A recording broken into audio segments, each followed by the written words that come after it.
Bapak Ibu Saudara sekalian, kita akan mulai PA kita. Mari kita masuk dalam doa. Tuhan, terima kasih kami bersyukur boleh bersama-sama kembali di dalam acara PA ini, melanjutkan akan studi dari firman-Mu. Beri kami hikmat, pengertiannya Tuhan, supaya setiap ayat, setiap kata yang kami pikirkan, kami renungkan, boleh sungguh mencerahkan hati pikiran kami. Karena firman-Mu itu hidup dan menghidupkan kami, menerangi hati pikiran kami. Kami khusus bersyukur ya Tuhan, bersuka cita bersama dengan Ibu Yuli yang merayakan ulang tahunnya. Tuhan berkati dia, tambahkan kesehatan, kekuatan, hikmat. Yang khususnya kami berdoa Tuhan untuk pemulihan dari operasi kakinya. Kami berdoa Tuhan pimpin operasi telah berjalan dengan baik. Kami berdoa untuk pemulihan boleh berlangsung dengan cepat dan tumbuhnya boleh kembali normal. Dia boleh kembali berjalan, bergerak seperti sedia kala tanpa kurang satu apapun. Terima kasih ya Tuhan, berkati dan lindungi dia, dan biar di tahun yang baru ini, Tuhan juga boleh memakai dia lebih heran lagi menjadi berkat bagi banyak orang. Terima kasih Tuhan, kami serahkan acara PA kami dari awal sampai akhir ke dalam tangan-Mu. Dalam nama Tuhan Yesus kami berdoa. Amin. Amin. Oke, saudara, kita akan bersama-sama melihat ya Lukas 11 hari ini. Tema kita adalah peperangan rohani, ya. Lukas 11.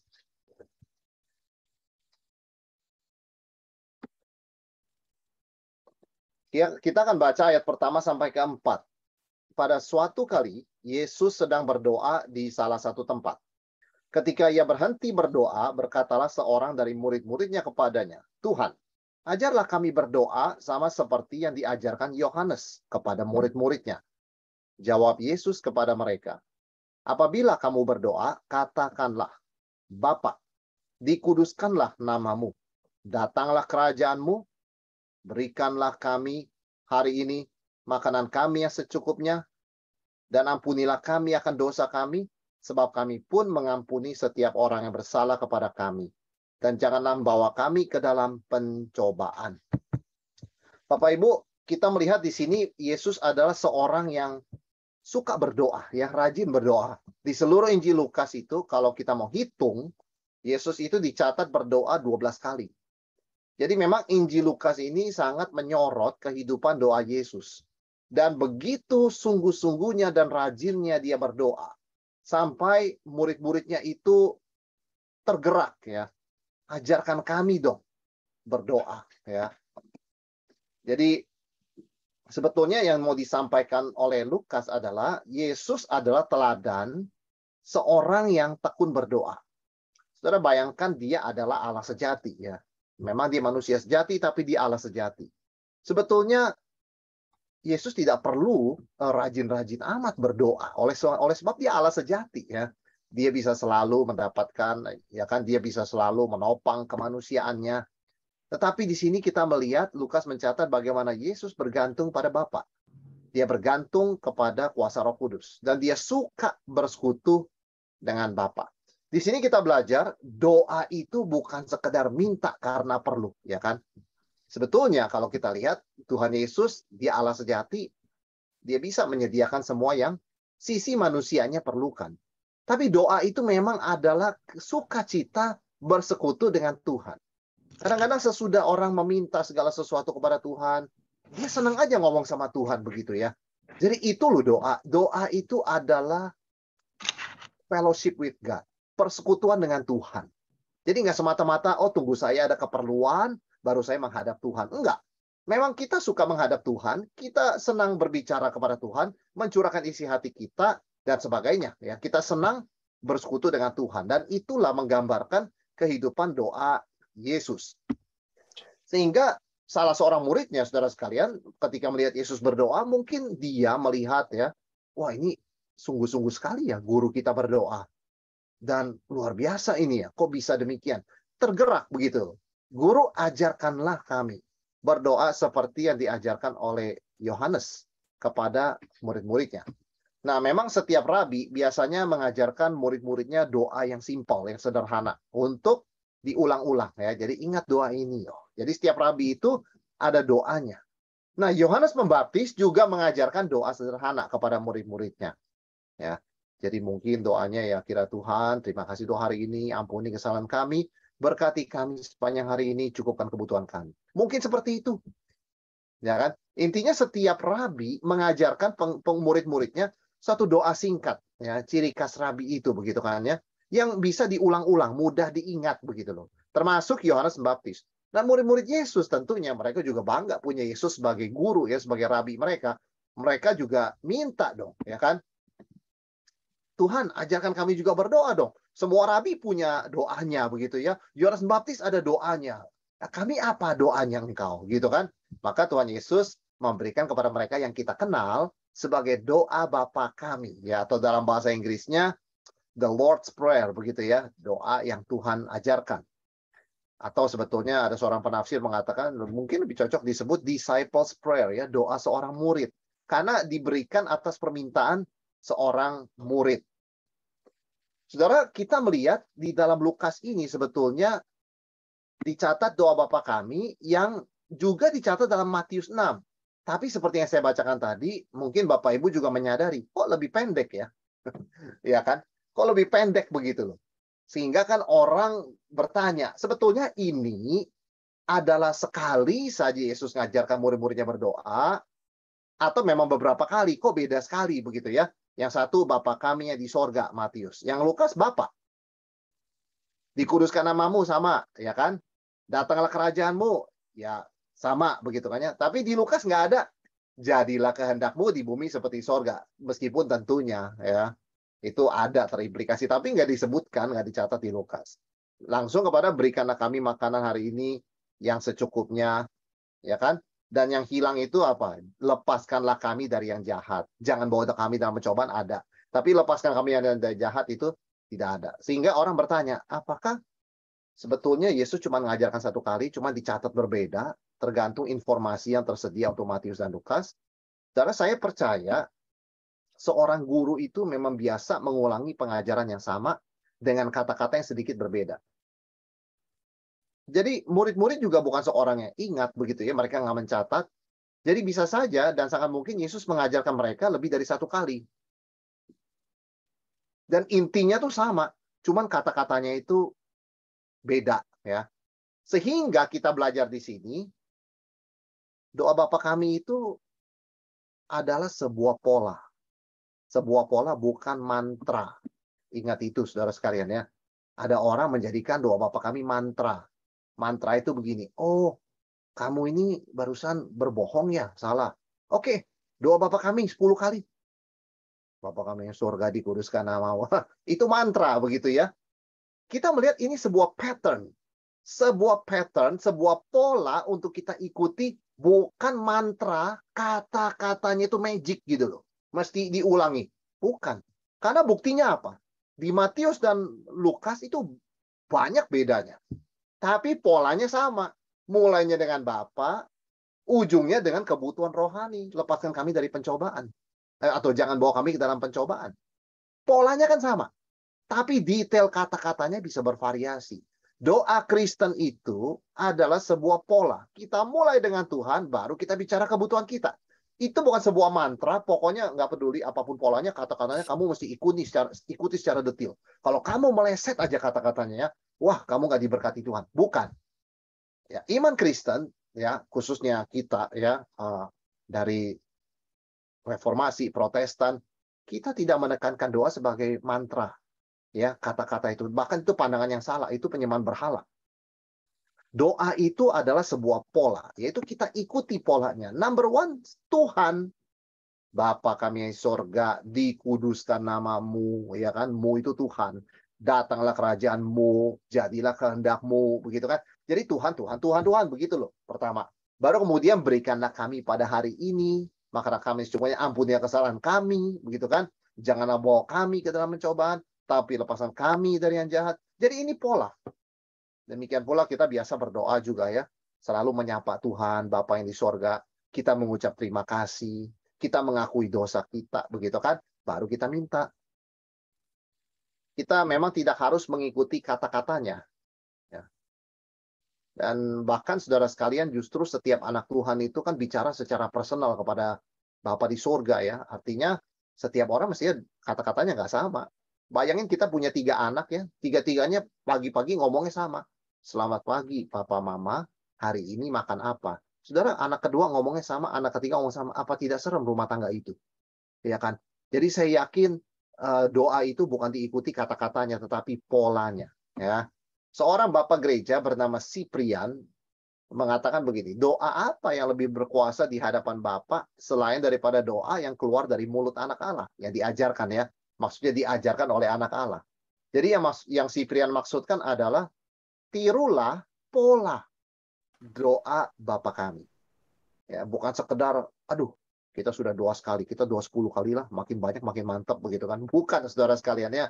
Tetapi maksudnya kita belajar berdoa seperti yang Yesus ajarkan polanya ya, polanya. Nah, saudara sekalian, doa Bapa kami kan simpelnya dapat dibagi menjadi 2 bagian. Satu adalah aspek vertikal, yaitu masalah Tuhan ya, urusan Tuhan, ya kan? Nama Tuhan, kehendak Tuhan, kerajaan Tuhan, begitu kan? Satu lagi aspek horizontal, kebutuhan kita. Makanan, begitu kan ya, pengampunan dosa, kemudian juga kelepasan dari yang jahat, kelepasan dari pencobaan. Ya, jadi ada 2 aspek dari doa Bapa kami. Nah, kita akan melihat secara cepat ya, Bapak Ibu Saudara sekalian ya, karena memang ini adalah suatu doa yang diajarkan oleh Tuhan Yesus. Dan setiap kata itu, setiap statement itu mengandung kebenaran yang sangat berlimpah ya. Kita melihat dengan istilah Bapa. Saudara, panggilan Bapa ya, kita memanggil Bapa itu kepada Tuhan, itu menyatakan 3 kebenaran. Yang pertama itu berarti kita datang sebagai anak. Kita datang sebagai anak. Ya, jadi ini adalah satu ciri khas iman Kristen. Kita anak-anak Allah. Ya, kita anak-anak Allah. Dan alasan kita menjadi anak-anak Allah adalah karena Yesus. Sekali lagi kita memanggil Allah sebagai Bapa. Dan ini adalah suatu privilege. Oleh sebab ini bukan suatu istilah yang umum ya. Saudara lihat misalnya orang-orang yang bukan Kristen begitu kan, bagaimana mereka menyapa Allah mereka. Setahu saya nggak ada yang manggil Allahnya Bapa. Ini betul-betul ada penyataan dari Yesus Kristus sendiri, anak Allah sendiri. Ya kan? Yang mengajarkan setiap orang percaya, pengikutnya itu memanggil Allah sebagai Bapa. Ya. Jadi setiap kali kita menyebut Tuhan, menyapa Tuhan dalam doa dengan Bapa, kita menyatakan kita ini anak. Yang kedua, kita terimplikasi kita itu mengakui Yesus sebagai anak Allah. Kenapa? Karena tanpa Yesus, orang tidak bisa jadi anak-anak Tuhan. Hanya melalui Yesus kita bisa menjadi anak-anak Allah. Dan juga di dalam istilah Bapa, kita percaya. Waktu kita menyebut Allah sebagai Bapa, kita percaya Tuhan pasti memberi kita terbaik seperti seorang bapa di dunia memberi kepada anak-anaknya. Seperti Yesus katakan di dalam Lukas, begitu kan? Siapakah di antara kamu ya memberikan anaknya, ya kan?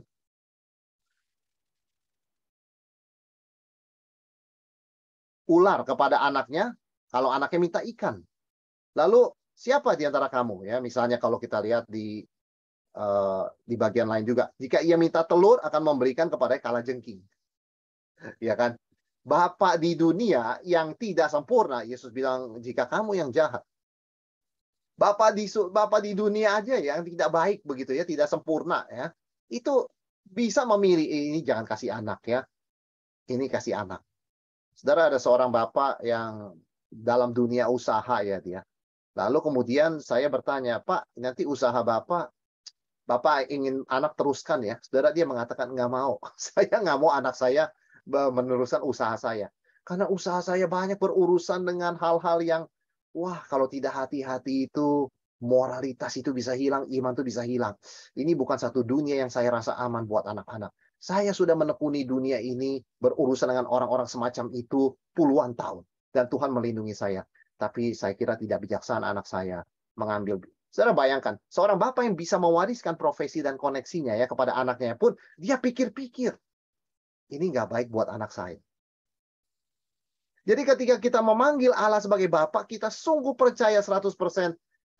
Setelah kita berdoa dalam nama Tuhan Yesus, jawabannya Tuhan berikan, itu adalah the best. Karena itu yang Bapa inginkan bagi kita anak-anaknya. Saudara, istilah Bapa bagi Tuhan ya itu sangat langka dalam perjanjian lama. Kalau dicari-cari sih ada. Ya, tetapi sangat langka. Jadi boleh kita katakan istilah ini unik bagi kita orang percaya pada zaman perjanjian baru. Dan juga boleh kita katakan istilah ini unik Kristen ya di tengah ribuan agama di dunia. Jadi betapa indahnya ya, memang bukan sebuah peraturan saudara dan saya kalau berdoa harus mulainya dengan Bapa. Ya kan kita bisa mulai dengan Tuhan, Allah yang kami kenal dalam Tuhan Yesus, Tuhan. Itu adalah kebebasan karena sekali lagi Tuhan tidak memberikan kata per kata seperti mantra begitu ya, dia memberikan pola.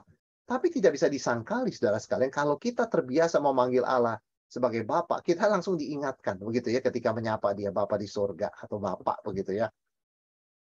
Bahwa kita ini anak, bahwa Yesus itu adalah alasan kenapa kita bisa jadi anak Allah dan kita percaya apapun yang Bapa berikan itu yang terbaik. Seperti bahkan kita Bapa di dunia ini ingin memberi yang terbaik buat anak-anak kita. Berikutnya dikatakan, dikuduskanlah namamu. Saudara sekalian, nama Tuhan itu adalah reputasinya di antara bangsa-bangsa. Memang Shakespeare pernah berkata, apalah artinya sebuah nama? Tapi itu Shakespeare. Bagi orang Kristen, nama Tuhan itu sangat penting dan reputasi Tuhan itu sangat penting. Artinya setiap orang Kristen juga harus waspada tindakan dan kata-katanya. Jangan sampai nama Tuhan dihina. Jangan sampai reputasi Tuhan itu dianggap buruk di antara orang-orang yang tidak mengenal Tuhan. Jadi ketika kita berdoa dikuduskan namamu, kita sedang berdoa, Tuhan jadikan hidup saya membawa reputasi yang baik dan mulia bagi nama Tuhan. Sehingga waktu orang melihat tingkah laku saya dan mendengarkan kata-kata saya, mereka bisa berkata, ya pantas sih orang Kristen ya. Jadi memang seperti itu ajarannya. Seperti itu Tuhannya.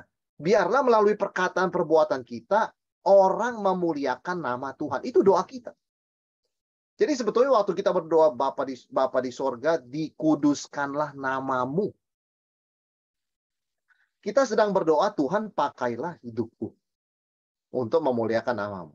Jadi sebetulnya ini juga doa menyebut Tuhan memang ya, tapi ada implikasi juga buat kita sebetulnya. Bukan kita berdoa Tuhan urusin namamu sendiri ya, dimuliakanlah, dikuduskanlah namamu. Bukan saudara sekalian, ini ada hubungan dengan hidup kita sebetulnya ya. Jadi doa ini mengajarkan kita beberapa hal. Yang pertama, jangan menyalahgunakan nama Tuhan. Saya tahu memang ungkapan yang dalam bahasa Inggris itu sangat umum ya. Waktu saya melayani juga ya di Amerika, sangat biasa sekali orang-orang Kristen yang saya tahu ya memang beribadah, tapi kadang kalau terkejut suka ngomong begitu ya, oh my God begitu kan ya, OMG begitu ya. Saya kira ketika kita bertumbuh ya Bapak Ibu Saudara sekalian, kita masih lebih sensitif loh sama nama Tuhan ya. Meskipun itu dilakukan orang-orang Kristen yang kita kenal baik ya, dan mereka orang Kristen yang udah lama begitu ya, mereka juga. Tapi saya kira sangat terganggu ya kita kalau mendengar masa sebegitu murah sih nama Tuhan buat kejutan ya. Nama Tuhan tuh kudus begitu ya. Jadi pakailah ungkapan lain kalau terkejut begitu ya. Jangan menggunakan nama Tuhan. Itu saya kira kita semakin kenal Tuhan, semakin mengalami segala kebaikan Tuhan ya. Dia Bapa kita di sorga, kita semakin jaga gitu loh nama Tuhan. Ya kan? Kita lebih hati-hati nggak jadi casual gitu ya. Ya kita akrab, kita panggil Allah tuh sebagai Bapa, Aba begitu ya. Tapi ingat, di Matius kan juga dicatat yang di sorga. Artinya sedikit banyak ada jarak dong. Iya kan? Ada respect begitu loh. Kita tidak akan menggunakan nama mama kita kan? Kita nggak akan orang suka orang mendengarkan orang lain menggunakan nama papa kita sebagai kata-kata kejutan begitu kan?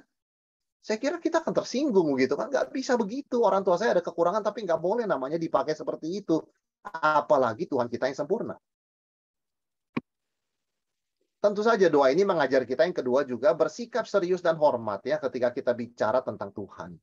Ya kan? Jadi ya ini ketika kita mulai bicara tentang Tuhan, kita juga menaruh sikap hormat, menaruh sikap serius, kita bisa tarik batas begitu ya.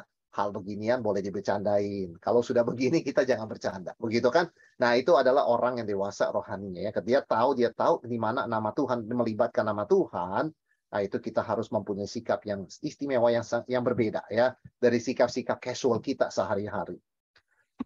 Dan tentunya ketika kita berdoa, Tuhan dikuduskan namamu, ya kita mendengarkan firman-Nya dengan penuh perhatian. Artinya memang ya kita sangat menghormati Tuhan, namanya begitu, namanya kudus kita junjung tinggi, sehingga ketika disebut firman Tuhan, Tuhan berbicara, kita sungguh-sungguh mendengar. Kita memperhatikan. Ya itu artinya kita menghormati nama Tuhan. Ya. Jadi kita punya sikap respect kepada apa yang Tuhan katakan. Dan tentunya implikasi berikutnya adalah yang paling penting adalah menjaga kemurnian hidup kita. Karena ingat, saudara sekalian, orang selalu menentang iman Kristen itu, yang pertama yang mereka serang itu orang Kristen punya kelakuan. Saya belum pernah menemukan ya, ada orang menolak kekristenan, dia sebut nomor satu adalah sifat Yesus. Nggak ada, saudara sekalian. Ya. Selalu kalau mereka mau menyerang kekristenan itu, nomor satu yang diserang itu adalah kesaksian hidup orang Kristen. Ya kan? Demikian pula ada orang yang menyerang gereja. Udah nggak usah gereja lagi. Selalu nomor satu yang dikutip itu adalah tingkah laku kata-kata orang di gereja. Nah, itu sebabnya ketika kita berdoa dikuduskan namamu, kita diingatkan ya, supaya Tuhan tolong saya boleh menjaga kemurnian hidup, supaya jangan gara-gara saya nama Tuhan dihujat. Begitu kan? Jangan gara-gara saya nama Tuhan dihina. Sebaliknya biarlah karena saya melihat tingkah laku saya, nama Tuhan dimuliakan. Nah, ini doa kita, saudara sekalian, ya, dalam dikuduskan namamu. Kemudian datanglah kerajaanmu. Ya. Saudara, kerajaan Allah artinya simpel, yaitu Allah memerintah sebagai raja. Apa yang kita minta di dalam doa ini sebetulnya? Di dalam doa ini kita meminta supaya peraturan Tuhan dilaksanakan di seluruh dunia. Ini perhatikan saudara sekalian ya. Kalau kita berdoa, raja datanglah kerajaanmu, artinya apa? Apa itu kerajaan Allah? Kerajaan Allah adalah Allah sendiri. Allah sebagai raja. Ya, jadi number one itu kerajaan Allah itu adalah Allah sendiri. God is the king. Dia menjadi raja atas apa? Atas satu negara, atas seluruh ciptaan, betul? Dia adalah raja seluruh ciptaan. Namanya raja tentu punya aturan, betul? Saudara punya hukum, punya nilai, begitu kan? Nah, ketika kita berdoa datanglah kerajaanmu, kita berdoa supaya nilai Tuhan, peraturan Tuhan, perintah Tuhan itu dilaksanakan di seluruh dunia. Karena Tuhan adalah raja atas seluruh alam semesta. Yesus adalah raja atau kepala gereja. Ya, tetapi jangan lupa, melalui gereja, dia memproklamasikan bahwa dia adalah raja atas alam semesta. Maka gereja disebut memberitakan kerajaan Allah. Ya kan? Artinya melalui mimbarnya, melalui kehidupannya, orang yang masuk ke dalam gereja itu belajar. Allah itu raja, bukan kita. Bukan maunya kita, bukan egonya kita. Tuhan Yesus itu raja. Nah, ini kita berdoa begitu kan ya, supaya peraturan Tuhan dilaksanakan di seluruh dunia. Dan tentunya doa ini, datanglah kerajaanmu, juga berarti kita meminta Tuhan bertakhta sebagai raja di dalam hati dan hidup kita. Artinya yang paling penting sebetulnya bagaimana Tuhan bisa bertakhta, menyatakan kuasanya ya, bahwa dia itu raja di dunia ini, itu paling jelas kan melalui hidup anak-anaknya. Oh, kenapa ya dia mengambil keputusan seperti itu ya? Kenapa dia begini? Oh, dia orang Kristen sih ya. Bukan maunya dia, itu kan dia memang peraturannya seperti itu, dia ikutin Tuhannya. Ya, artinya kan supaya orang juga lihat begitu kan. Orang ini hidup ya dengan tunduk kepada Tuhan sebagai raja, begitu ya, bukan menjadi raja dalam hidupnya sendiri ya. Jadi doa ini ada aspek kita doakan seluruh dunia supaya Tuhan menegakkan keadilan, kebenaran, menyingkirkan kegelapan, dusta. Tapi ada aspek pribadi, Tuhan pakai saya supaya orang boleh lihat raja saya itu Tuhan, Tuhan saya itu Tuhan, Tuhan Yesus begitu ya, bukan diri saya. Dan yang ketiga tentunya ada aspek eskatologis. Kita minta Yesus cepat-cepat datang kedua kali, ya. Itu jadi ketika kita berdoa, datanglah kerajaanmu, itu ada aspek eskatologi. Artinya apa? Tuhan, datanglah segera. Karena kalau Tuhan datang, semua beres. Karena kalau Tuhan Yesus datang kedua kali, semuanya itu dosa akan dikalahkan, kebenaran akan memerintah, seluruh dunia memuliakan Tuhan. Selesai sejarah. Betul, saudara sekalian? Jadi sebetulnya ketika kita berdoa datanglah kerajaanmu, kita minta Tuhan Yesus datang kedua kali. Maranatha, ya. Jadi ini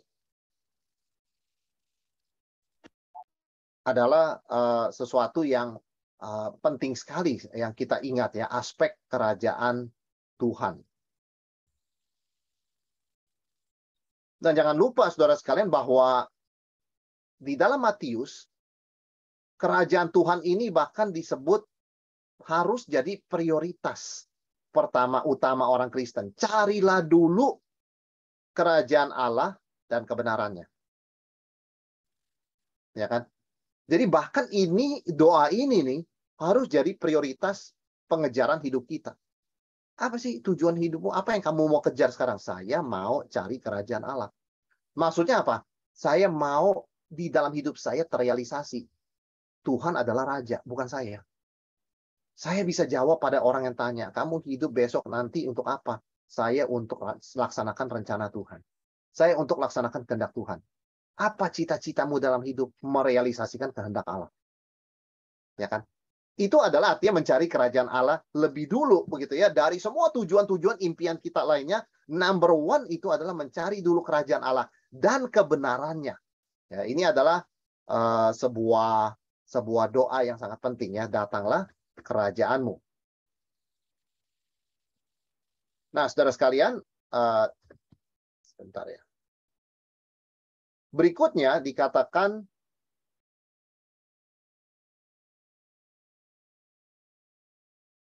berikan kami makanan hari ini yang secukupnya. Ya. Di dalam Lukas ini, saudara sekalian, menarik sekali. Tidak ada istilah jadilah kehendakmu di bumi seperti di sorga. Kan orang bertanya, apa Tuhan Yesus lupa ya begitu ya? Tentu dia nggak lupa begitu kan. Tapi itu yang tadi saya katakan. Ini polanya ya, bukan kata per kata begitu kan. Dan nggak mungkin juga ya seorang guru mengajarkan pelajaran yang sama 2 kali pun kata-katanya 100% sama. Itu nggak manusiawi. Ya, kita memberitahu anak kita hal yang sama begitu ya. 2 kali, 3 kali pun kata-kata kita berbeda begitu kan. Itu normalnya demikian. Demikian pula dengan Tuhan Yesus ya. Sehingga tetap ada orang bertanya, apa berarti jadilah kehendak Tuhan itu nggak penting? Bukan. Sebetulnya permohonan datanglah kerajaanmu, jadilah kehendakmu di bumi seperti sorga itu sebenarnya satu. Ya, itu permohonan satu. Kenapa? Karena kalau kerajaan Tuhan sudah datang, udah pasti yang berlaku kehendak Tuhan. Jadi nggak perlu disebutkan sebetulnya. Ya kan? Kalau Yesus datang kedua kali, yang memerintah itu kehendak siapa? Jelas kehendak dia. Yaitu kehendak yang di sorga itu ya akan memerintah di bumi. Yang di bumi tentu ikutin yang di sorga. Ya, jadi implikasinya sebetulnya sama. Sehingga kita bisa mengerti kalau di sini di dalam Lukas, Yesus dicatat mengajarkan langsung, berikanlah kami pada hari ini makanan kami yang secukupnya. Saudara, apa yang diajarkan oleh doa bagian ini ya, berikanlah kami makanan yang setiap hari, makanan kami yang secukupnya. Yang pertama adalah mengajarkan kita untuk bergantung kepada Tuhan. Berikanlah kami setiap hari makanan kami yang secukupnya. Saudara, kenapa Yesus nggak suruh kita minta buat setahun? Berikan kepada kami Tuhan tahun ini ya, roti setiap hari selalu ada. Enggak kan? Kenapa Tuhan ajarkan kepada kita daily, our daily bread, begitu kan? Dia mau kita bersandar padanya setiap hari, bukan seminggu sekali, sehingga kita minta roti mingguan, bukan sebulan sekali, sehingga kita minta roti bulanan, atau setahun sekali kita minta roti tahunan, begitu kan ya. Tapi dia mau kita bersandar kepadanya setiap hari. Sama seperti Israel itu diajarkan, setiap hari mana akan turun. Kamu nggak perlu simpan. Setiap hari akan turun, selama 40 tahun. Ya kan? Kenapa ya Tuhan tidak turunkan aja sebulan sekali begitu kan, jadi mereka nggak usah capek-capek keluar kemah, keluar tenda, kumpulin setiap hari bersandar pada Tuhan. Itu juga pelajaran untuk Israel di padang pasir, di padang gurun. Yaitu setiap hari bersandar pada Tuhan. Karena betul-betul kalau bukan Tuhan, di padang gurun mau makan apa? Ya kan?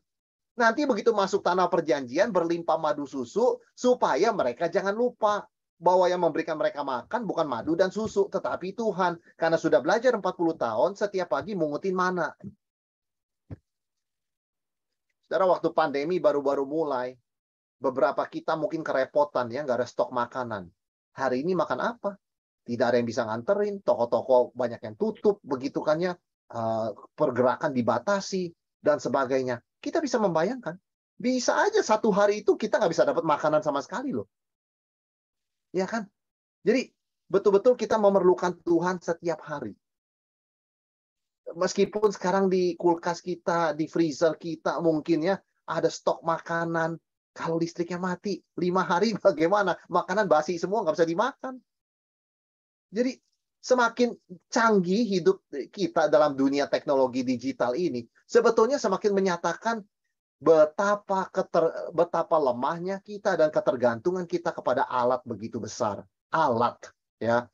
Apalagi kepada Tuhan. Jadi semestinya di zaman yang modern dan serba canggih ini, saudara sekalian, dengan teknologi, kita seharusnya lebih mengerti ya doa ini. Setiap hari bergantung kepada Tuhan.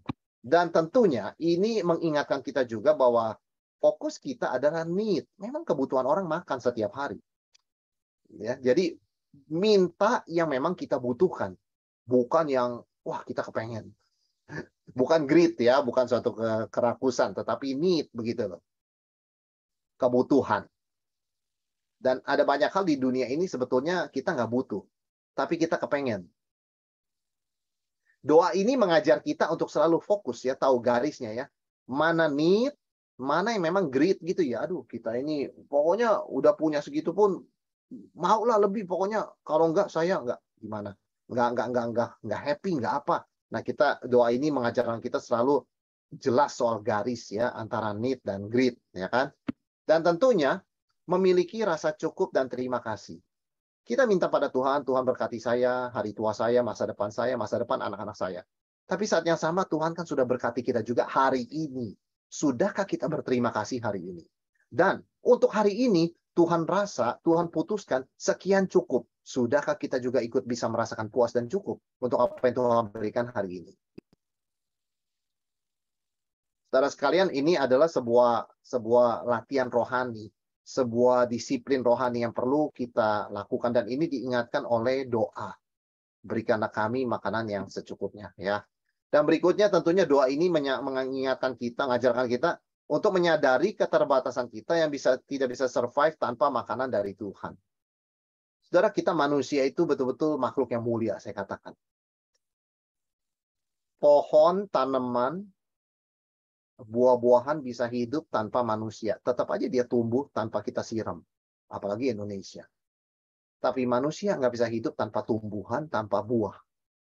Tapi Tuhan jadikan kita gambar rupa Allah.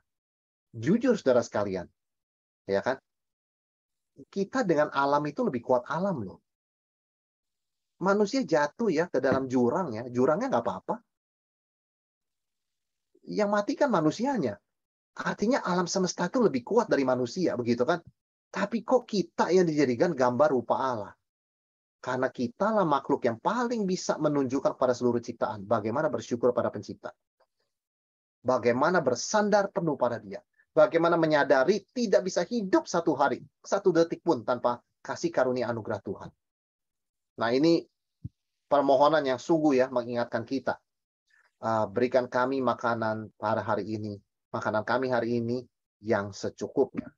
Dan berikutnya, saudara sekalian, permintaan kebutuhan rohani. Tadi kan jasmani ya. Ampunilah kami akan dosa kami, sebab kami pun mengampuni orang yang bersalah kepada kami. Saudara sekalian, doa ini, itu kan doa pengakuan dosa sebetulnya ya. Dan Yohanes kan mengingatkan, kalau kita berkata kita nggak berdosa, kita membuat Allah itu menjadi pendusta. Dan kebenarannya tidak ada dalam diri kita. Artinya, ya setiap hari kita ngaku dosa. Dan doa Bapa kami itu ada pengakuan dosanya. Ampunilah kami akan dosa kami. Ya, ini satu kebiasaan orang Kristen. Sadar nggak sadar kita akan dosa kita. Dosa apa saya hari ini? Saya nggak ketemu orang. Saya rasa saya nggak ngomong apa-apa yang menyakitkan. Nggak mikir apa-apa yang jahat. Saya nggak berbuat apa yang jahat. Ah, udah. Pokoknya ngaku aja. Nah, itu saudara sekalian ya. Satu kebiasaan, Tuhan ada yang saya sadar. Ada yang saya ingat saya salah. Tapi ada yang saya nggak sadar dan nggak ingat. Yang saya nggak sadar, nggak ingat ini justru berbahaya. Bisa membuat saya tergelincir. Tuhan ampuni dosa saya.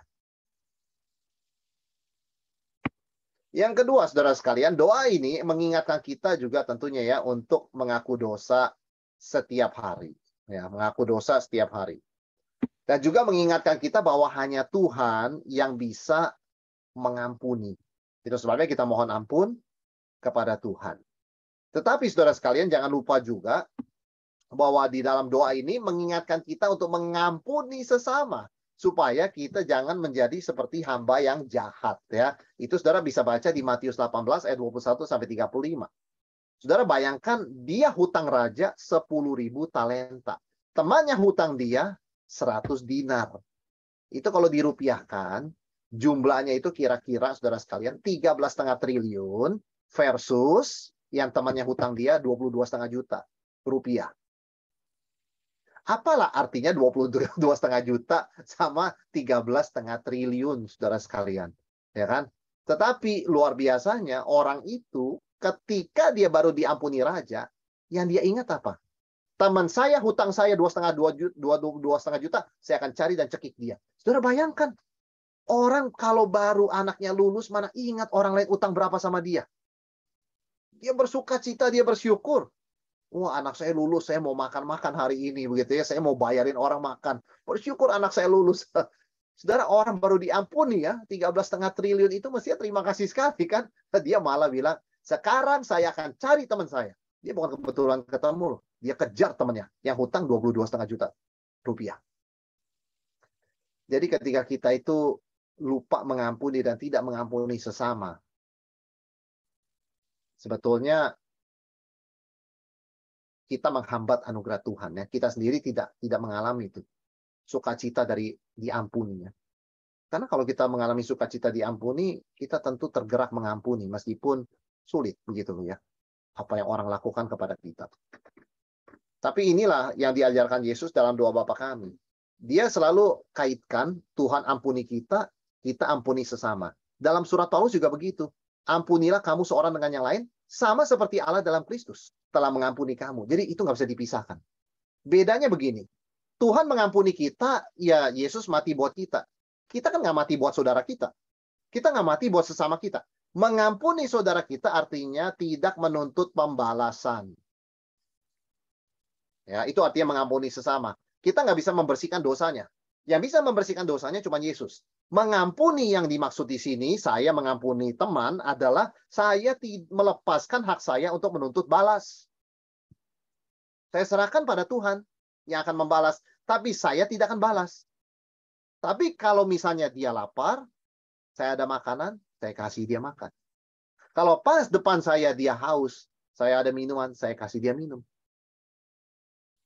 Ya, jadi ini dalam doa ini terkandung semua ajaran untuk mengasihi musuh, berdoa bagi mereka yang menganiaya kita, tidak kalah oleh kejahatan, tapi kalahkan kejahatan dengan kebaikan.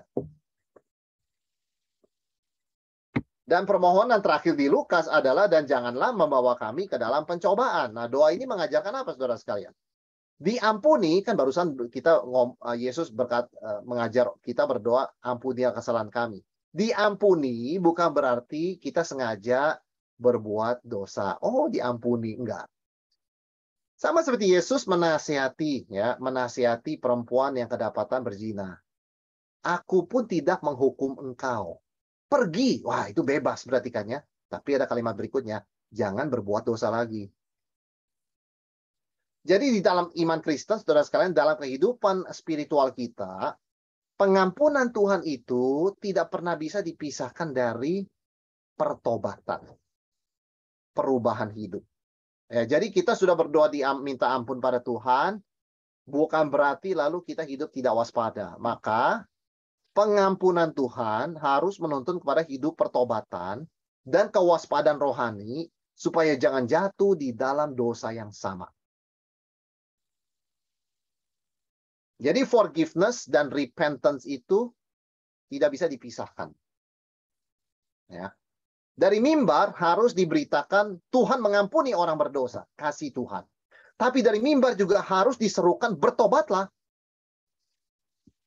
Ya kan? Penyampaian firman Tuhan yang setia selalu menyerukan, memproklamasikan forgiveness dan memanggil orang repent, bertobat. Karena ini Yesus lakukan ya. Dalam doa Bapa kami pun kelihatan. Ada forgiveness, ampunilah kami akan kesalahan kami. Tapi ada juga repentance. Saya nggak mau jatuh di dosa yang sama lagi. Janganlah membawa kami ke dalam pencobaan. Sehingga bagian ini adalah bagian dari berdoa dan berjaga-jaga. Kita harus ingat kita sudah pernah berdosa dan kita diangkat, kita diampuni dari dosa tersebut. Biarlah kita tetap berdoa, berjaga-jaga. Jangan jatuh di tempat yang sama lagi. Dan hanya Tuhan yang bisa menolong kita menang atas pencobaannya. Karena pada diri kita itu lemah dan tidak bisa menghadapi serangan si jahat seorang diri. Ya, jadi ini adalah poin-poin yang diajarkan oleh kalimat terakhir dalam doa Bapa kami versi Lukas ini ya. Janganlah membawa kami ke dalam pencobaan. Nah, saudara sekalian, Yesus tidak hanya berhenti mengajarkan isi pola doa ya. Doa Bapa kami ya, the Lord's Prayer begitu kan. Tapi dia juga berbicara mengenai sikap ya, kalau kita baca ayat yang kelima, saudara sekalian. Jika seorang di antara kamu tengah malam pergi ke rumah sahabatnya dan berkata, "Saudara, pinjamkan kepadaku 3 roti. Sebab seorang sahabatku yang sedang berada dalam perjalanan singgah ke rumahku, dan aku tidak punya apa-apa untuk dihidangkan kepadanya." Masakan ia dalam rumah itu akan menjawab, "Jangan ganggu aku. Pintu sudah tertutup, aku dan anak-anakku sudah tidur. Aku tidak dapat bangun dan memberikannya kepada saudara. Aku berkata kepadamu, sekalipun ia tidak mau bangun dan tidak memberikannya kepadanya, karena orang itu adalah sahabatnya, namun karena sikapnya yang tidak malu itu, ia akan bangun juga dan memberikan kepadanya apa yang diperlukannya. Oleh karena itu aku berkata kepadamu, mintalah, maka akan diberikan kepadamu. Carilah, maka kamu akan mendapat. Ketoklah, maka pintu akan dibukakan bagi kamu. Sebab karena setiap orang yang meminta, menerima. Dan setiap orang yang mencari, mendapat. Setiap orang mengetok, baginya pintu dibukakan. Saudara, apa yang Yesus ajarkan sebetulnya dalam doa ini? Ketekunan. Jangan malu, begitu ya. Dikatakan barang siapa mencari, itu mencari terus gitu ya. Barang siapa mengetok, masa mengetok cuma sekali, tok gitu ya. Tok, tok, tok, tok, tok, begitu kan ya. Nggak dijawab, tok, tok, tok, tok, tok, begitu kan. Ketok terus. Sikap berdoa itu, bagi Yesus, nggak cuma kita ngerti pola doa yang benar, tapi kita rajin dan tekun. Itu ketekunan dalam berdoa. Dan yang disebutkan Yesus di sini, tidak malu. Saudara, orang kalau sudah minta begitu ya, nggak dikasih, minta lagi, kita mengatakan orang ini nggak malu ya. Di mana sih rasa malunya? Sudah ditolak kok masih minta. Tapi kalau doa, ketekunan, saudara sekalian ya, justru kita harus punya sikap begitu. Ya, bukan kita memaksakan kehendak ya, tapi kita memang mau minta sesuatu yang benar. Contoh, ada seorang anak berdoa, "Tuhan selamatkan orang tua saya." Dia bertahun-tahun berdoa, orang tuanya nggak tergerak, saudara sekalian. Berpuluh-puluh tahun dia sampai udah menikah, punya anak, begitu kan ya, punya cucu ya. Orang tuanya masih belum jadi Kristen. Apa dia give up berdoa? Enggak, dia berdoa. Pas sebelum orang tuanya meninggal ditanya, "Mau terima Tuhan Yesus nggak, Pak?" Papanya mengatakan mau, mengangguk kepala begitu ya. Akhirnya dibaptis sebelum dia dipanggil Tuhan. Dia bersaksi, saudara sekalian. Apakah ada momen-momen saya tergoda berpikir gini, buat apa doa? Kayaknya Tuhan nggak dengar doa, nggak ada hasilnya. Tapi pertanyaannya, doa itu doa sesuai kehendak Tuhan nggak? Keselamatan orang tua. Iya dong. Tuhan tidak mau melihat seorang pun binasa, ya termasuk orang tua saya dong. Ya kan? Kalau begitu gimana? Ya tetap berdoa. Sampai titik darah penghabisan, sampai habis begitu kan. Dan memang di ujungnya itu Tuhan menjawab. Saudara sekalian, ketekunan itu penting, ya. Mulai berdoa itu mudah, tapi tetap berdoa itu sulit. Maka Alkitab nggak pernah berkata begin to pray. Alkitab selalu berkata tetaplah berdoa. Pray always, always pray. Yang susah itu kan always, bukan begin. Oh iya, udah lama nggak doa ini ya, sekarang saya mau doa. Itu gampang, saudara sekalian. Tapi sekali sudah doa, dipertahankan terus bertahun-tahun. Doa seperti itu. Itu namanya ketekunan. Dan itu yang diberkati oleh Tuhan. Dan kenapa sulit bagi banyak orang Kristen, saudara dan saya termasuk, untuk tekun dalam berdoa? Ada dua musuh. Satu, kemalasan. Kita itu Bapak Ibu makhluk yang malas. Kalau nggak ada tugas, nggak ada kerjaan, nggak ada deadline, ya kita nonton. Kita browsing, begitu ya, kita bengong-bengong, begitu kan ya. Nah, itu musuhnya nomor satu, kemalasan. Yang kedua apa? Percuma. Saya udah puluhan tahun berdoa, nggak ada hasilnya. Tidak percaya. Jadi musuh dari ketekunan itu adalah laziness, ya, kemalasan, dan tidak percaya. Ya, kurang iman, begitu loh. Jadi ada perasaan malas satu sisi lain perasaan percuma. Percuma. Saya doa nggak ada hasilnya. Dia tidak ngerti. Poinnya justru ketekunan. Kalau ada hasilnya langsung, nggak usah tekun.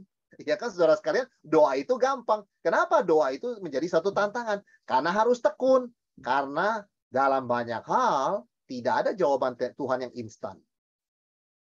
Tidak ada jawaban Tuhan yang instan, ya. Ada, Tuhan bisa bekerja, tapi pada umumnya kan tidak. Dan kemalasan dan ketidakpercayaan itu mudah terjadi karena kita merasa tidak melihat hasil doa kita. Jadi kita fokus kepada pikiran, pada apa yang kita lihat begitu ya. Saya lihat kerjaan saya, gereja saya, keluarga saya, kehidupan saya gini-gini aja. 5 tahun terakhir, nggak ada perubahan. Ya cuma tambah tua aja begitu kan ya. Saudara sekalian, kita nggak bisa punya sikap seperti itu. Ya, jangan kita punya sikap seperti itu. Karena itu adalah musuh dari ketekunan ya. Untuk bisa tekun berdoa, kita harus melawan kemalasan dan ketidakpercayaan. Ketika malam hari kita tahu kita mesti berdoa, tapi kemudian badan kita itu udah rasanya capek, mata kita ngantuk, itulah saatnya kita melawan. Ya. Ketekunan itu sebuah perjuangan, sebuah peperangan. Ada lawan, ada godaannya. Tapi tekun itu artinya apa? Menang. Maka ketika kita ngantuk-ngantuk, udah capek begitu ya, aduh, udah mendingan nggak usah doa dah. Justru mesti berdoa, saudara sekalian ya. Dan itu waktu kita mulai ada pikiran nih, buat apa ya berdoa ya? Nggak ada hasilnya. Justru kita langsung harus ingat berdoa. Karena itulah musuhnya ketekunan. Kemalasan dan ketidakpercayaan ya.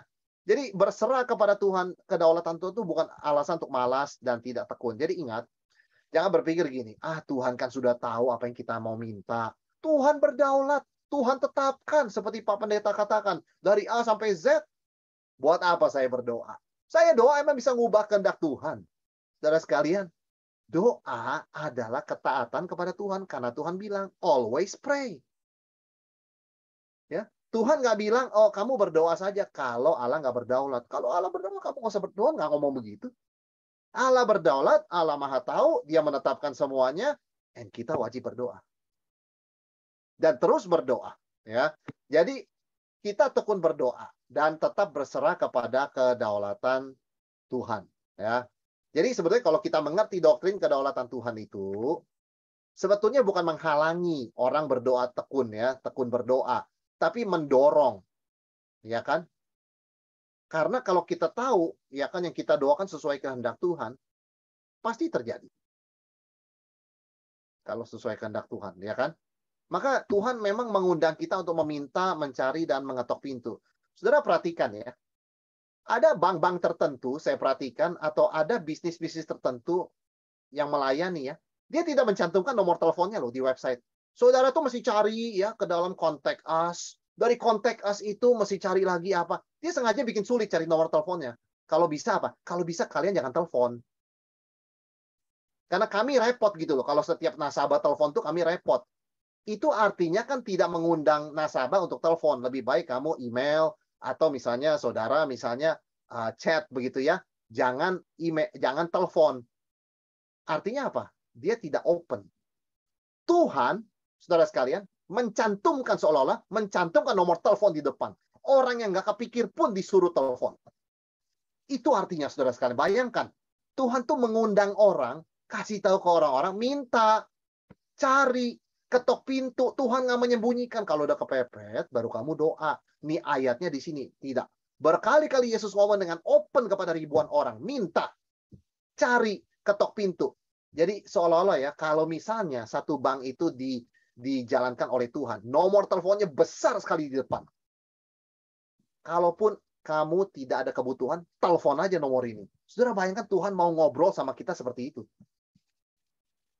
Nggak suruh kita tunggu itu ada kebutuhan, ada emergency, nanti baru kasih tahu, kita kasih tahu nomornya. No, dari awal Tuhan sudah kasih tahu. Apapun kamu, minta. Cari, ketok pintu. Begitu semangatnya Tuhan mau bersekutu dengan kita. Bukan dia butuh kita. Tapi dia justru sangat mengasihi kita dan tahu kebutuhan kita. Tanpa Tuhan kita kan nothing. Begitu. Dan Tuhan bahkan berjanji selalu memberi yang terbaik. Ya, di dalam Lukas ini dikatakan memberikan Roh Kudus. Ya, artinya memang ya tidak ada yang lebih baik daripada Roh Kudus. Dan setiap orang yang terima Yesus sudah menerima Roh Kudus. Jadi seorang Kristen yang sejati seharusnya rajin dan tekun berdoa. Ya, karena Tuhan itu tidak sembunyikan nomor teleponnya. Ya, Tuhan pampang lebar-lebar. Anyone, ya siapa saja, ask, minta. Saudara, kita nggak berani ngomong sama anak kita begini loh. Apalagi ya, kita nanti tahu anak kita mungkin bisa punya keinginan ini itu yang wah kita nggak bisa. Terlalu besar keinginannya itu. Mana berani kita ngomong, nak, minta sama papa. Cari, ya, ketok pintu. Pasti. Kita nggak berani sama anak kita begitu, saudara sekalian. Sama teman kita nggak mungkin berani begitu kan. Nanti dulu saya lihat. Saya sanggup nggak bantu kamu. Kita manusia nggak bisa begitu kan. Tapi Tuhan luar biasa. Besar sekali hatinya. Kemurahannya bagi kita. Nah, saudara sekalian, kita masuk di bagian berikutnya. Di yang ke-14, Yesus mengusir setan ya dari seorang yang bisu. Memang dia bisunya karena kerasukan gitu loh. Tapi ada komentar dari orang banyak ya, para pemimpin agama. Yesus mengusir setan dengan kuasa Beelzebul atau penghulu setan. Ada pula yang meminta suatu tanda dari sorga kepadanya untuk mencobai dia. Tapi Yesus mengetahui hati dan pikiran mereka lalu berkata, setiap kerajaan terpecah-pecah pasti binasa. Dan setiap rumah tangga terpecah, runtuh. Jadi, saudara sekalian, di dalam bagian ini, Yesus menyembuhkan seorang yang kerasukan setan. Yang kerasukan setan sehingga bisu maksudnya ya. Dia itu bisunya nggak normal. Bisunya itu karena kerasukan. Nah, orang Farisi dan banyak orang menuduh Yesus mengusir setan dengan kuasa setan. Saudara tahu di dalam Matius ini dicatat sebagai dosa menghujat Roh Kudus. Ya kan? Jadi ini betul-betul adalah dosa yang menolak Yesus, menolak Roh Kudus ya, nggak bisa diampuni begitu kan? Tapi di Lukas memang tidak dicatat ya. Artinya memang spesifik sebetulnya itu adalah untuk orang-orang yang menolak Yesus. Nah, di tengah kegelapan hati mereka, Yesus masih memberitakan kebenaran loh. Yesus masih bertanya begini, kalau iblis lawan iblis, dunia lebih baik dong. Kejahatan berkurang. Karena kerajaan iblis hancur kan? Nyatanya enggak kan, kejahatan makin banyak, gitu. Kegelapan makin gelap, begitu kan? Berarti bagaimana kamu bisa katakan iblis melawan iblis dan bagaimana kamu bisa mengatakan aku mengusir setan dengan kuasa iblis? Nah, saudara sekalian, kebenaran sejati itu kan membelah manusia jadi dua ya, percaya atau tidak percaya, ya kan? Dan Yesus mengatakan ayat yang penting sekali di sini, saudara sekalian, ayat 19 ya, ayat 20 maaf. Tetapi jika aku mengusir setan dengan kuasa Allah, maka sesungguhnya kerajaan Allah sudah datang kepadamu. Jadi, kapan kerajaan Allah itu hadir dalam dunia? Ketika Yesus mengusir setan. Itu tanggal resminya. Ya, itu adalah hari resminya. Kenapa, saudara sekalian? Karena penguasa dunia ini selama ini adalah si iblis. Karena dunia berdosa kan ya. Dia seperti bosnya, begitu kan? Harus datang seorang yang lebih kuat dari dia, bisa mengikat dia, untuk bisa menjalankan kehendak Tuhan, yaitu Yesus. Ya kan, maka dikatakan apabila seorang yang kuat dan lengkap bersenjata menjaga rumahnya sendiri, amanlah miliknya. Itu iblis, ya.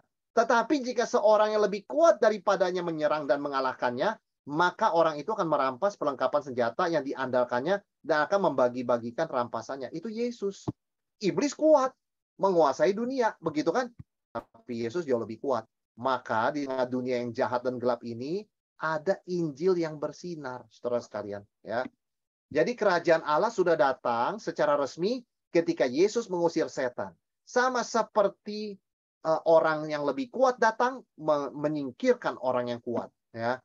Jadi setan bukan lagi penguasa tunggal di dunia, ya, bukan lagi penguasa bebas. Tempatnya dipersempit dengan kehadiran Yesus dan pemberitaan Injil. Jadi iblis ngambek, ya, iblis marah begitu kan. Dulu dia tunggal dia, di dalam dunia dia bebas begitu kan ya. Tuhan, saya mau inin Ayub begitu kan ya. Saya mau ini. Ya dia permisi, tetapi kan dia ruang geraknya leluasa sekali karena nggak ada Injil kan. Sekarang kan susah. Di mana Injil diberitakan, di mana firman Tuhan diberitakan, pekerjaan iblis diekspos dan dikalahkan. Di mana ada jiwa bertobat, iblis kehilangan pengikutnya. Sekarang dia sudah sangat marah, dia sudah sangat tidak nyaman, karena sudah hadir kerajaan Allah lewat Yesus Kristus. Maka Yesus berkata, kalau aku mengusir setan dengan kuasa Roh Kudus, kerajaan Allah sudah datang. Tapi saat yang sama kita juga ingat ya, di mana kerajaan Tuhan bekerja, di situ akan ada perlawanan dari iblis dan pengikutnya. Karena iblis adalah dulunya penguasa tunggal di dunia yang gelap ini. Bukan berarti Tuhan bukan penguasa loh ya.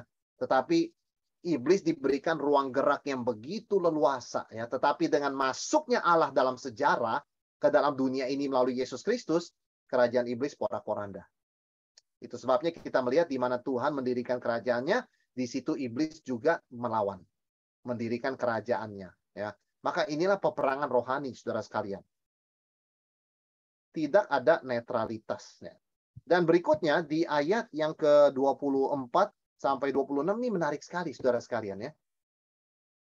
Yesus mengajar begini, apabila roh jahat keluar dari manusia, ia pun mengembara ke tempat-tempat yang tandus mencari perhentian. Dan karena ia tidak mendapatnya, ia berkata, aku akan kembali ke rumah yang telah kutinggalkan itu. Maka pergilah ia dan mendapati rumah itu bersih, tersapu, dan rapi teratur. Lalu ia keluar dan mengajak 7 roh lain yang lebih jahat daripadanya, dan mereka masuk dan berdiam di situ. Maka akhirnya keadaan orang itu lebih buruk daripada keadaannya semula. Nah, ini suatu menarik ya saudara sekalian ya. Pertama kita lihat sifat roh jahat. Roh jahat itu selalu restless. Artinya apa? Dia cari rumah. Meskipun dia itu di luar sana, tapi dia itu gelisah, dia cari rumah. Apa yang menjadi rumah favorit dia? Rumah favoritnya adalah jiwa manusia yang kosong. Nah, ini dia ya. Rumah favorit iblis, rumah favorit roh jahat adalah jiwa manusia yang kosong. Apa artinya saudara sekalian? Yesus mengatakan ada satu rumah, ada roh jahat satu. Kemudian roh jahatnya pergi. Karena emang dia nggak suka betah begitu kan ya. Tapi kemudian setelah pergi, dia cari tempat nggak dapat. Dia kan memang gelisah terus begitu kan. Begitu dia balik, rumahnya bersih. Wah, roh jahatnya lebih senang. Kenapa saudara sekalian bersih? Kosong. Nah ini problemnya ya. Apa pelajaran Yesus mau sampaikan ya melalui kebenaran ini? Saudara sekalian, perubahan moral ya. Oh orangnya baik loh, begini ya perubahan moral. Tapi nggak lahir baru, itu lebih gelap daripada moral yang bobrok. Wah, ini satu yang mengejutkan. Menurut mata manusia, tentu beragama lebih baik daripada nggak beragama. Bermoral lebih baik daripada nggak bermoral. Tapi Yesus menyingkapkan sisi lainnya, saudara sekalian. Kalau rumah berantakan, oke, rumahnya berantakan, kotor, begitu kan ya. Ada roh jahat, oke, satu. Tapi kemudian roh jahat pergi, rumahnya dibersihkan. Tapi kosong. Bersih, kosong. Maka itu kan seolah-olah orang bermoral begitu ya. Perubahan moral. Tapi nggak ada Kristus. Nggak lahir baru. Maka begitu roh jahat masuk, Yesus bilang, keadaannya lebih buruk waktu daripada sebelum dia itu bermoral. Nah, ini satu kebenaran yang dalam, saudara sekalian. Agama di dunia mengajarkan moralitas. Tapi sesudah menjadi pemeluk agama yang mengajarkan moralitas, itu keadaannya lebih buruk. Kalau bukan lahir baru, ya. Lahir baru itu kita tahu perubahan hati di mana Roh Kudus tinggal tetap, nggak kosong. Maka dikatakan hendaklah kamu penuh dengan Roh Kudus. Kita tuh orang Kristen nggak boleh kosong. Mengosongkan pikiran tuh bukan ajaran Kristen. Mengosongkan pikiran itu adalah ajaran dunia yang mengundang iblis. Jadi nggak ada istilah kita mengosongkan hati, mengosongkan pikiran. Ajaran firman Tuhan adalah fullness, kepenuhan. Maka Yesus mengatakan, kalau ada satu rumah bersih, tapi kosong, roh jahat yang masuk lebih parah dari sebelumnya. Sebelum rumah itu bersih. Karena manusia jiwanya nggak boleh kosong.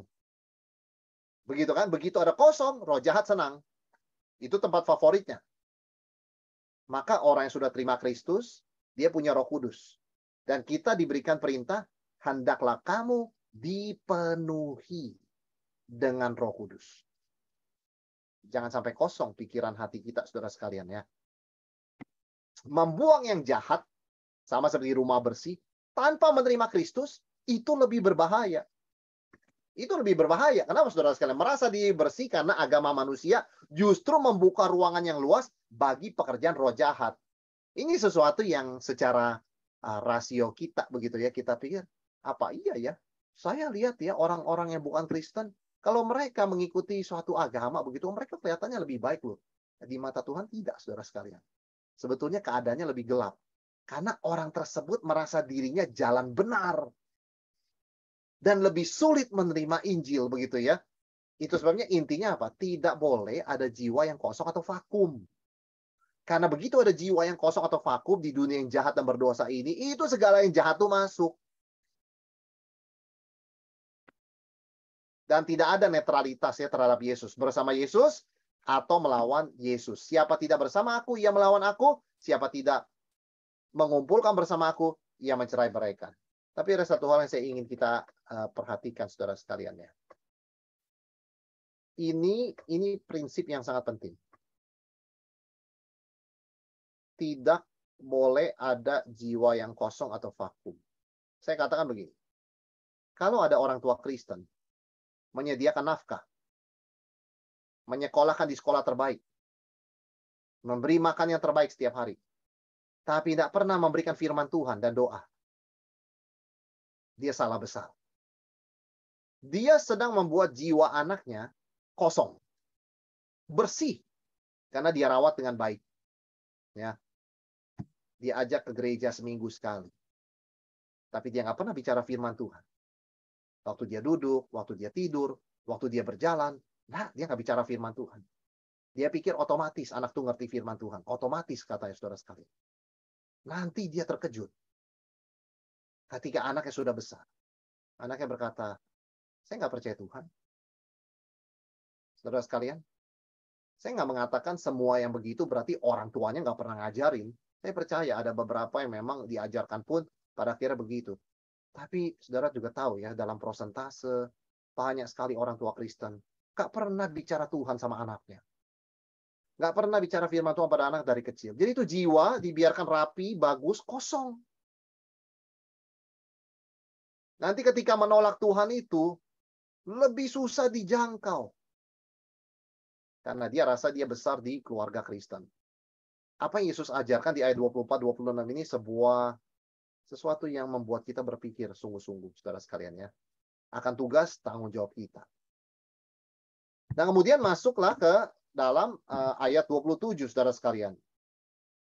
Ketika Yesus masih berbicara, berserulah seorang perempuan dari antara orang banyak berkata kepadanya, berbahagialah ibu yang mengandung engkau dan susu yang telah menyusui engkau. Tetapi ia berkata, berbahagia adalah mereka yang mendengarkan firman Allah dan yang memeliharanya. Saudara sekalian, ada seorang wanita begitu kagum kepada Yesus ya. Begitu kagum pada Yesus, dia hampir mengatakan, aduh, ya kan, yang jadi mama kamu itu bahagia sekali ya punya anak seperti ini. Saudara, memang orang Yahudi menilai keagungan dan sukacita seorang ibu itu dari anaknya. Ya kan? Sebenarnya nggak beda jauh juga sama zaman kita begitu ya. Kalau anaknya itu berprestasi, baik ya, siapa mamanya kan begitu ya. Kira-kira seperti itu. Tetapi Yesus mengingatkan ketika ada seorang wanita berseru, "Aduh, kamu begini luar biasa ya. Pasti ibumu bahagia sekali." Yesus mengatakan apa saudara sekalian? Sukacita terbesar adalah mendengar melakukan firman Tuhan, bukan jadi mamanya dia. Ya kan? Nah, ini bedanya sudut pandang Tuhan, sudut pandang manusia. Sudut pandang manusia mengatakan, aduh pasti bahagia sekali ya kalau jadi saudara-saudaranya Yesus, jadi murid-muridnya Yesus, begitu kan ya. Aduh kalau saya dulu bisa jalan sama Yesus di Galilea, begitu ya, jadi salah satu dari 12, pasti bahagia sekali ya. Apalagi juga jadi Maria. Bagi Yesus, udah kita nggak usah bicara soal bahagia begitu ya. Dia juga nggak menyangkal, dia nggak mengomentari, dia cuma mengatakan apa? Yang sungguh-sungguh berbahagia itu apa? Yang dengar firman Tuhan dan melakukan. Jadi nggak harus ada hubungan keluarga ya dengan Yesus selama di dunia. Nggak harus ada hubungan lokasi dengan Yesus begitu kan. Nggak harus, saudara sekalian. Nggak harus jadi Maria untuk merasa berbahagia. Siapapun pengikut Yesus yang melakukan firman Tuhan, mendengar dan menyimpan firman, dia berbahagia. Artinya Maria nggak lebih berbahagia daripada kita. Yakobus dan Yudas nggak lebih berbahagia daripada kita kalau kita melakukan firman Tuhan. Jadi nggak perlu kita mengatakan, kenapa saya hidup di abad 21 ya, tahun 2022. Kalau bisa saya hidup di abad pertama. Aduh, langsung lihat Yesus, lihat mujizatnya begitu kan. Segala pertanyaan saya bisa dijawab. Oh, sekarang banyak perdebatan, orang bingung. Zaman itu saya bisa tanya Yesus langsung. Saudara, kita lebih berbahagia ya. Jadi kita lebih berbahagia sebetulnya. Saudara, problemnya kalau kita lihat ya, orang merasa firman Tuhan tuh nggak cukup. Mereka perlu tanda. Maka di bagian yang berikutnya kita lihat mereka minta tanda Nabi Yunus. Mereka minta tanda begitu kan. Sampai Yesus berkata apa? Angkatan ini angkatan degil ya. Minta tanda terus. Udah dikasih mujizat terus minta tanda. Ya kan? Tidak akan diberikan tanda selain tanda Nabi Yunus. Artinya apa saudara sekalian?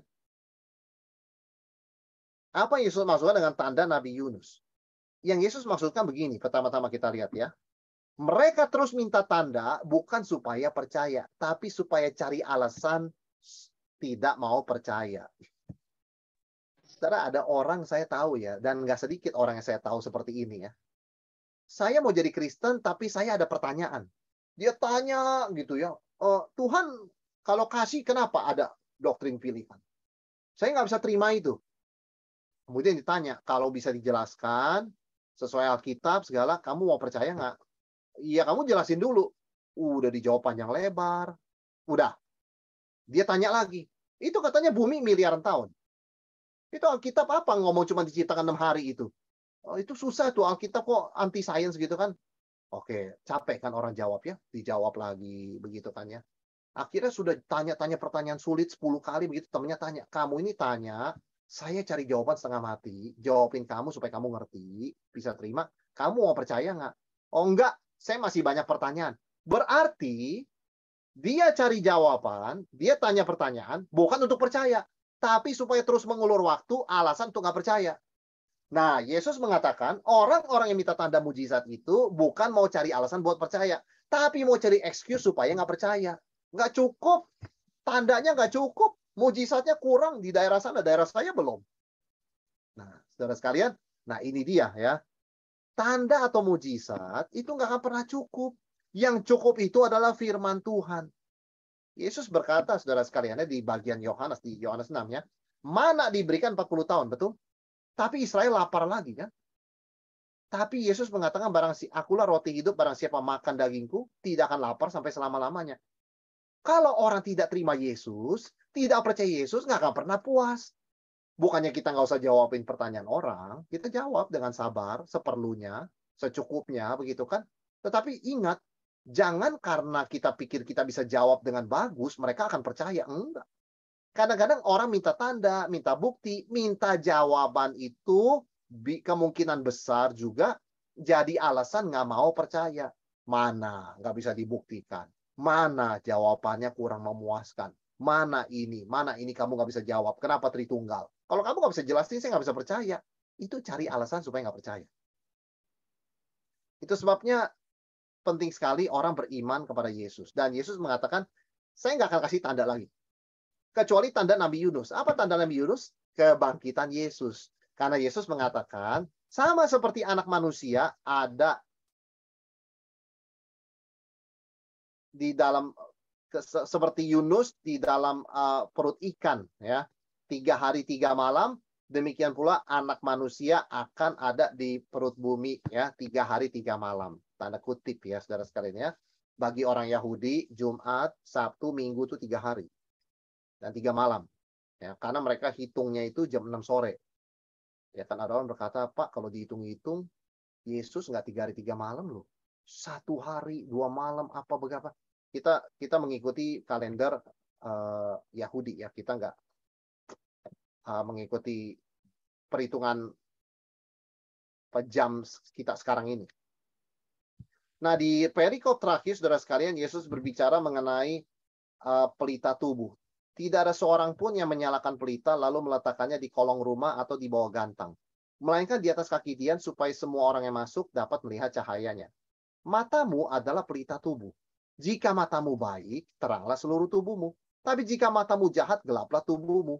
Karena itu perhatikanlah supaya terang yang ada padamu jangan menjadi kegelapan.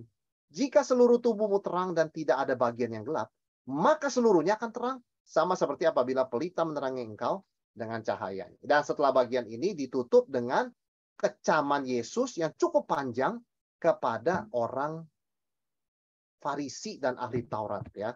Saudara bisa, dan saya yakin saudara sudah membaca itu ya. Jadi kita langsung ringkas saja. Saudara, menuntut tanda baru mau percaya itu berarti merasa bahwa yang salah itu Tuhan. Tuhan nggak cukup meyakinkan saya. Jadi masalahnya seolah-olah ada di luar, begitu kan ya. Tapi menurut Yesus, masalah percaya atau nggak percaya, itu masalah internal. Kamu memang tidak mau percaya. Ya kan? Bukan kurang bukti, bukan kurang logis, begitu ya. Argumen jawaban-jawaban Alkitab kepada pertanyaan orang yang sulit tentang Tritunggal, penciptaan, kemudian kemanusiaan, keilahian Yesus, itu ada jawabannya di Alkitab. Tapi memang kalau hati orang nggak mau percaya, mereka tidak akan merasa puas, no matter what, begitu kan. Maka Yesus mengatakan apa? Matamu adalah pelita tubuhmu. Ini bukti sudah jelas. Yesus adalah kebenaran, satu-satunya jalan kebenaran hidup. Tapi kalau matamu itu tidak percaya, matamu itu tidak terang, no matter what tetap gelap. Kamu akan merasa nggak masuk akal. Itu eksklusif. Masa dari ribuan orang mengajarkan pendapat tentang agama, Yesus doang yang ingin ke surga? Ya itu, berarti memang pelitanya gelap. Ya, sehingga nggak bisa ngelihat dia.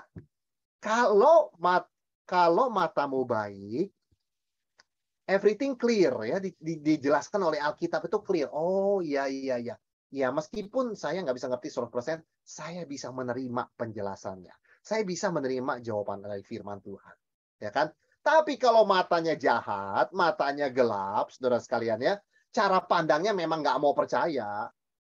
Selalu mengatakan, nggak masuk akal. Apa itu Kristen? Ya kan? Begini. Wah, gereja apa itu? Ya kan? Apa itu orang Kristen? Itu kan cuma bisa-bisanya orang yang nulis sejarah. Nah, itu mata gelap, mata jahat, saudara sekalian. Perspektifnya itu selalu keliru cara pandangnya. Mata itu perspektif. Ya kan? Secara pandang. Jadi sekali lagi, saudara sekalian, orang nggak percaya, itu bukan karena kurang bukti ya. Tapi karena hati yang gelap. Tidak menerima kebenaran firman Tuhan. Bayangkan kalau mata kita itu sedang sakit, ya nggak bisa buka. Kemudian teman kita bawa lukisan, bawa kita ke museum yang bagus, begitu kan. Aduh, buat apa? Saya nggak bisa ngelihat lukisannya bagus kok. Bukan lukisannya nggak bagus. Tapi mata saya nggak bisa ngelihat. Itu maksudnya Yesus. Kalau orang nggak bisa percaya, bukan salah Tuhannya. Bukan salah Alkitabnya. Bukan kurang buktinya. Tetapi karena memang dia tidak mau percaya. Nah, ini menuntun kepada bagian terakhir, yang puncaknya, saudara sekalian, yaitu problem orang Farisi apa? Kemunafikan. Mereka memang gelap, matanya jahat dalam pengertian ini ya. Sudah Yesus kasih tanda, Yesus sudah khotbah, kesana kemari mereka ikuti, tetapi perspektif mereka cuman benci Yesus dan mau jebloskan dia ke dalam penjara, bahkan kalau bisa dia dihukum mati. Cari-cari kesalahan. Jadi meskipun Yesus sudah bikin mujizat, sudah mengajarkan, menjawab pertanyaan, apa yang kurang begitu ya. Seminar, tanya jawab, khotbah, begitu kan. Kemanapun ada perwakilan orang Farisi, ahli Taurat yang mengikuti. Karena mau nangkep Yesus, begitu kan, dalam kata-katanya yang salah.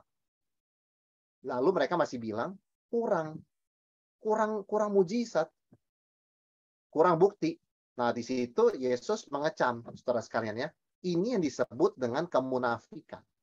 Dan kemunafikan adalah sebuah dosa yang cukup berbahaya, ya, sangat berbahaya untuk kita orang Kristen. Karena kemunafikan datangnya khususnya dari mereka yang dianggap orang percaya. Sama seperti orang Farisi dianggap rohani. Saudara, apa ciri khas kemunafikan? Apa yang dimaksud dengan munafik? Menurut Yesus, ya, kalau kita baca ayat 39. Kamu orang-orang Farisi, kamu membersihkan bagian luar dari cawan dan pinggan. Tetapi bagian dalammu penuh rampasan dan kejahatan. Satu. Lebih mementingkan penampilan lahiriah daripada kesungguhan hati. Ya, jadi eksternal daripada internal. Ya kan? Pokoknya dari luar kelihatan beribadah begitu loh. Everything looks good begitu kan? Soal hatinya itu nggak penting. Nah, ini dia munafik, saudara sekalian.